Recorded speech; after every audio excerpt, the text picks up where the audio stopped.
Good morning! Ang ating Bible verse ngayong araw ay Jeremiah 29:11.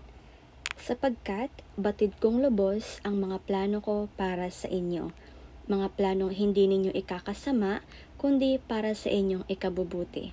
Ito'y mga planong magdudulot sa inyo ng kinabukasang punong-puno ng pag-asa. Amen, amen, amen. Purihin natin ang ating Panginoon.